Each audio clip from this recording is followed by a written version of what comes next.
ሰላም ፊልም ወዳጆች እንዴት ናችሁልን? ፊር ዘ ዎኪንግ ዴድ በቀጣዩ ክፍል ተመልሷል። እንደተለመደው በላይክ በኮመንት እንዲሁም ይህን ቻናል ሰብስክራይብ በማድረግ አብሮነታችሁ አይለን። ይህኛውም ክፍል ተመችቷችሁ ኮምኩሙት። ይመቻችሁ።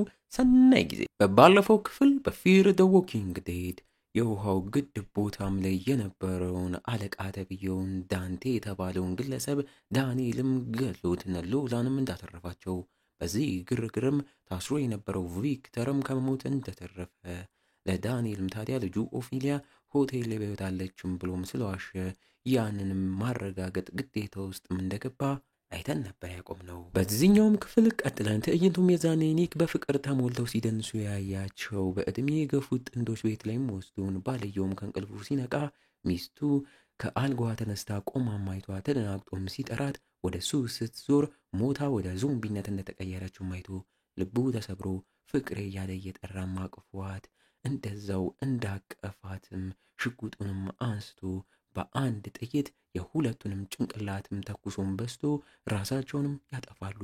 ዋው ፍቅርም እስከ መቃብር ይልካል። ይሄ ነው። ሁለቱም ሲወድቁ ታዲያ እዛ የነበረው ፋኖስን መተውትም ፋኖሱን መሬት ወድቆ እሳትም ፈጥሮ ቤቱ ሙሉ ለሙሉ ይቀጣጠላል።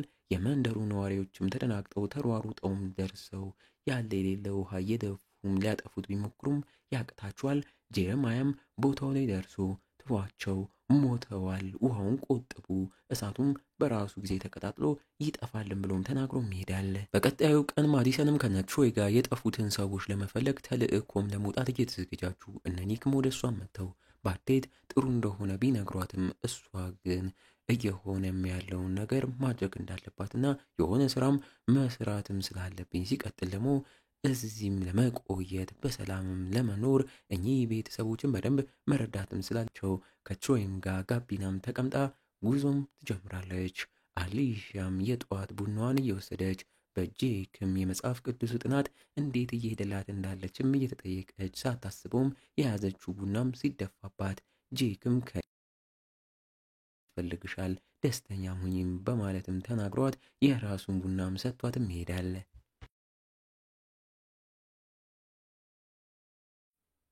ኒክም ፍቅሩ ሉሲያን እየተንከባከበ እሷም ከክፍሏ ሆና ይህንን ያሉበትን ቦታም በደንብ እየተመለከተች ምንም ያህል ቦታው ጥሩ ቢሆንም ሙሉ ነጮች ብቻም ስለሆኑ የኔ ሰዎች ወደ ሜክሲኮ ያለ አካባቢም አሉ፣ መሽ ነው ከዚህ ቦታ ሞተን ወደዛ የምንሄደውም እያለች ኒክን ስታስጨንቀው እሱም ቤተሰቡንና ይህን ቦታም ተለይቶ መሄድ ባይፈልግም በአንድ የተነስተን አንሄድም እቅድ ያስፈልገናል እያለም ጊዜም ይገዛል። በሌላ ትዕይንት ዳንኤልም ቪክተርን አምኖት ግድቡንም ቦታ ለሎላም ኃላፊነትም ሰጥተው ወደ አለውም ሆቴል ጉዞም ሲጀምሩ ቪክተር ታዲያ ምናልባት ግን ኦፊሊያ ሆቴሉን ትታም ሄዳም ሊሆን የሚችላል የሚል ወሬም ሲዘባርቅ ዳንኤልም እየተበሳጨበት እንደዛ ከሆነ ራሱ እነ ማዲሰን ሆቴሉ ላይ አሉ ስላልክ እነሱን እንጠይቃቸዋለን፣ መቼም እነሱም አይሄዱም እያለ በግድ ወደ ሆቴሉም ይዞት እንዲሄድም ያደርጓል። አሊሲያም ጋም ስንመለስ ወደ ጄክ ክፍልም አምርታ ደስተኛ ሁኚም ስላላት ጉዳይ ያነሳች ስለተቃጠሉት ጥንዶችም አንስታበት አሁን እያሆነ ያለውም ነገርም እያወራችው ወደ ቀድሞ ህይወታችን በጭራሽ አንመለስም በቃም ስትለው ጄክም ግራ ተጋብቶባት አሁን ላይ እሱም ምን ሊረዳት እንደሚችልም ሲጠይቃት በስስት አይታ እዛው ትሰማዋለች። በዚህም ጄክም ተገርሞም እየተደሰተ መሳሳማቸውንም ይቀጥላሉ። ዋው እነ ማዲሰንም በመንገዳቸውም መሃል አንድ ትልቅ የእስረኞች መኪናም ተገልብጦ ውስጥ የነበሩት እስረኞችና ፖሊሶችም ወደ ዞምቢነትም ተቀይረው ነበርና እነሱም በሽጉ ከገደሏቸው ድምፅም ስለሚያሰማ በተለያዩ የብረት መሳሪያዎችም ተጠቅመው ማዲሰንም ተቀላቅላቸው በሚገርም ምትና ብቃት ሁሉንም ሲጨፈጭፏቸው እናያለን። አሊሲያና ጄክም ፍቅራቸውን አጣጥመውም ሲጨርሱ እሷም የሚያነባቸው መጽሐፍቶችም እየተመለከተች ጸሐፊ መሆኑንም እየነገራት የሚወደውን መጽሐፍም እንድታነብ ቢሰጣትም እሷም ድሮ አንባቢ እንደነበረች ግን አሁን ምን ጥቅም በሚል ሳትቀበለውም ትቀራለች። ኒክም እዛ የተቃጠለው የጥንዶቹ መኖሪያ ቤት ላይም አምርቶ ቤቱንም ብቻውን ሲያጽዳ እሱም ጋር ጄሬማያም ደርሶ ስለ ጥንዶቹ ስለ ቤቱም የነበረውን ታሪክ ሁላ እያጫወተው ውስጥ ያለ የነበረውንና የሰዎቹን ውድ ሽጉጥም አግኝቶ ስለ ሽጉጡም እያወራው አብሮት ማጽዳታቸውንም ይቀጥላሉ። ማዲሰንም ከነትሮይ ጋም ሆናም የላኳቸውና የጠፉባቸው ሰዎች የነበሩበት ቦታም ላይም ደርሰው አጥተዋቸው ጭራሽ ቦታውም ላይ የወዳደቁ የእነሱ ያልሆኑ ጥይት ቀላዎችንም ሲያገኙ የተኩስ ልውውጥም እንደነበረም ተረድተው ማዲሰንም ይህን የተኩስ ልውውጥ የከፈቱት ሰዎች እንደሆኑ ትራቪስንም የገደሉትም ጠርጥራ ሰዎቹን ወደ መፈለጉም ይገባሉ። ነገሩን እንደ ጨዋታ የሚያየው ትሮይ ሆዬ ማዲሰንን ትክክለኛ ሰዎችን ስናገኝ ለመግደል ዝግጁ ነሽ ወይም እያለም እየጠየቃት በደስታ መኪናውን መንዳቱንም ይቀጥላል።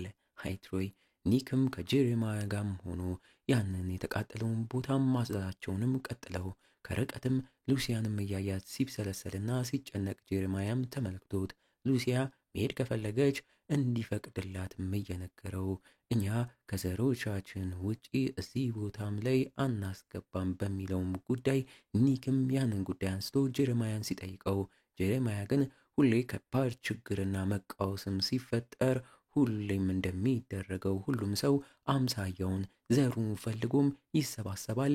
ያም የነበረና የሚቀጥል ነው ይለዋል። ወዮ! በዚህም ታዲያ ሉሲያም ዘሯን ፈልጋ የምትሄድ ከሆነ ትሂድ፣ ፍቀድላት። ያንተ እናት ደግሞ እዚህ እንድትቆይላት ትፈልጋለች። ያንተ ምርጫ ምንድን ነው? እሱም በደንብ አስብበትና ምረጥም ብሎም ነግሮት ወደ ስራም ይመለሳል። ኒክ ማንንም ይመርጥ ይመስላችኋል? እናቱን ይህ ያሉበትን ቦታ ወይንስ ከዚህ ቦታ እንሂድ እያለች ያለችውን ፍቅሩንም መርጦ ዘሩ ወዳልሆኑት ሜክሲካኖች ጋርም ያመራል። ወይ ጉድ!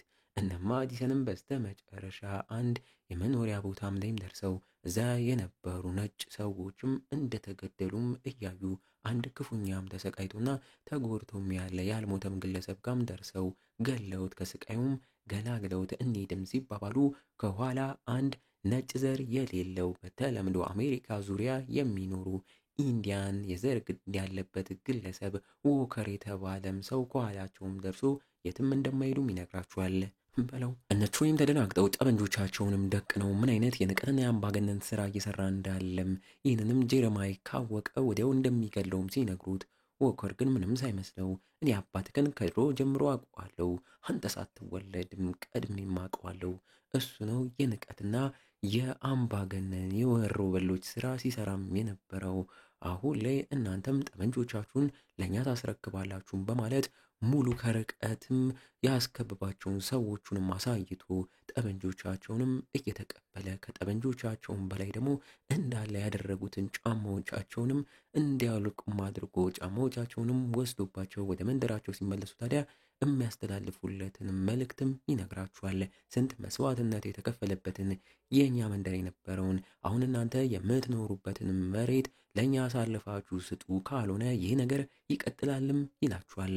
በለው እነ ትሮይም በንዴት ያደረጉትን የወታደር ጫማማ አውልቀው እያስረከቡ ማዲሰንም መልእክትህን በሰላም ወደ መንደሩ ተመልሰን እንዳደርስ የምንጠጣው ውሃም በመንገዳችንም ማል ያስፈልገናል፣ እሱን ስጠንም ብላም ስትጠይቀው ዎከርም በግርምትም እያያት ማንነቷንም ጠይቆ ማዲሰን ክላርክ እንደምትባልም ስትነግረው እዚህ ችግር ውስጥ አቃባ ተገባ ለእሷ እንደሚሻልም ሲነግራት እሷም ቀበል አድርጋ የዛኔ ሄሊኮፕተሩን በጥይት መታችሁ የኔን ሰው ነጥቃችሁ እዚህ ነገር ውስጥ እንድገባም ያደረጋችሁኝ ራሳችሁ ናችሁም በማለት በንዴትም ትመልስለታለች። እንግዲህ እንዲህ እያለን የዚህኛው ገራሚ ክፍል ማገባደጃ ትዕይንቶች ላይ ተቃርበናል። አመሻሽ ላይም ቪክተርና ዳንኤልም እዛ ሆቴል ላይም ደርሰው ቪክተርም መግቢያና መውጫ በሩንም ተመልክቶ እንደተበረገደና ማንም እንደሌለም ሲያይ ግራ እየተጋባ አንግባ እያለ ቢናገርም ዳንኤል ግን ግባም ብሎ አስገድዶት ወደ ውስጥም ገብተው የሆቴሉ መጥሪያም ደውልም እየደወለ ቪክተርም ተው እስኪ ነጋ ቢያንስ እንጠብቅ ቢልም እኛም ቦታው በሙላ በዞምቢ እንደተጥለቀለቀም ተመልክተን ቪክተርም አሁን ላይ እንደዋሸም ታውቆበት ዳንኤልን በንዴት ትቶት ወደ መኪናው እየተመለሰ ቪክተርም በድንጋጤ ራሷ ኦፊሊያ ናት ወደዚህም ቦታ መተን ትታን መኪናችንን ሰርቃ የሚሄደችው እመነኝ ቢለውም ዳንኤል ግን ውሸትክ በቃኝም በማለት እዛው ለዞምቢዎቹም ትቶት በመኪናው ወደ ግድቡን ቦታም ይመለሳል። ቪክተርም እግሬ አውጪኝ በሚል እየሮጠም ከዞምቢዎቹም ይሸሻል። ኒክ የሚያጸዳው ቤት ላይ በምሽት ፍቅሩ ሉሲያንም ጨራርሶም ወስዶ ሰርፕራይዝም አድርጓት ተቃቅፈው ኮከቦችንም እያዩ እዚህ ቤት ላይ ስለሚኖሩትና ስለሞቱት ጥንዶችም የሰማውን የፍቅር ታሪክ የሚያጫወታታል። እሷም ይህን ሁላ ታሪክ ጄሬማያ እንደነገረውም ሰምታ በጥርጣሬ አይን እያየችውም ትሰማዋለች። ትሮይም ሰዎቹንም በባዶ እግር እየመራም እግራቸው እየቆሳሰለም ቢሆን ወደ መንደራቸውም ሲጓዙ ሁሉም ተዳክመው ማዲሰንም እያስቆመችው እዚሁ እንረፍ፣ ነገ በጠዋት ጉዟችንን እንቀጥላለን ብትለውም ትሮይ ግን ኢንዲያኖቹ ሰዎች ቀድመውን ደርሰው መንደራችንን እንዳያጠቁም በሚል ተነሱ ቢልም እሷ ግን ትክክለኛ መሪ መች ማረፍ እንዳለበት ማወቅ አለበትም በማለት ስለ እናቱም እያነሳችበት በፊት ላይ እናቱን ምንም ያህል ቢንከባከባትም እሷ ግን እንዳልወደደችው የተነገረውን ወሬም ሰምታም አንስታበት በዛም አናዳው ሌሎቹንም ወታደሮች ማረፍ እንደሚፈልጉም ጠይቃ ሁሉም በሀሳቧም ተስማምተው ትሮይም አማራጭ ስላጣ በብስጭት ነገ እዚሁ አርፈው በጠዋትም ጉዟቸውን እንደሚቀጥሉም ይናገራል። ሌሊት ላይ ታዲያ ሁሉም በተኙበት ሰዓት እብዱ ትሮይ ሆዬ ስለቱን ይዞ ወደ ማዲሰንም አምርቶ አንገቷ ላይ ደቅኖ ሊገላትም ሞክሮም እያስፈራራት እሷም ተደናግጣ ከዚህ የተሻለ ክነክም ብላም ተናግራ እንዲረጋጋም ለማድረግም ሞክራ እሱም በስንት ትግል ከራሱም ጋም ታግሎ ምህረትም አድርጎላት ይተዋታል። ወዮ በስተ መጨረሻም ትዕይንቶቹ ላይ በነጋታው ኒክም ከእንቅልፉ ሲነቃ ፍቅሩ ሉሲያም የስንብትም ደብዳቤ ማስቀምጣለት ትታውም እንደሄደችም እያየ ሲያዝን እኛም ሉሲያ ብቻዋን ቦታውን ለቃም እየሄደች እንዳለችም እናያታለን። ማዲሰንም በነጋታው ጠዋትም ከትሮይ ጋር ሰላም አውርዳ በባዶ እግራቸው ልክ እንደ ዞምቢ እየተሳቡ ቢሆንም ወደ መንደራቸው ጉዟቸውንም ሲቀጥሉ ጀረማያም ጠዋት ላይ ኒካም አመርቶ ያንን ተቃጥሎ የነበረውን ሽጉጥ አስተካክሎለትና አጸዳድቶለት እንደ ስጦታም አስቀምጦለት ያጸዳውንም ቤቱንም ለሱም ይሰጠዋል። በቀጣይስ ክፍል በፊር ዘ ዎኪንግ ዴድ ብቻውን የቀረው ቪክተር ምን ይውጠው ይሆን? ሉሲያስ ከዚህ በኋላ ዳግመኛ ከኒክ ጋር ትገናኝ ይሆን? እነ ትሮይስ በባዶ እግራቸው በሰላም መንደራቸው ላይ ይመለሳሉ? አብረን በቀጣዩ ክፍል የምናየው ይሆናል። እና እንዴት ነው ፊልም ወዳጆች? ፊር ዘ ዎኪንግ ዴድ የተሰኘው ምርጥ ሙቪ ወደዳችሁት? በእርግጠኝነት ወዳችሁታል። ታዲያ እንዳይቆም እንዲቀጥል ኮመንት ላይ ይቀጥል እያላችሁ ጻፉልን። እንዲሁም ይቺን ቪዲዮ አነስ ያለች 700 ላይክ ብቻ ዛሬ ነው አስገቧት። ይመቻችሁ፣ ቸር ቆዩልን።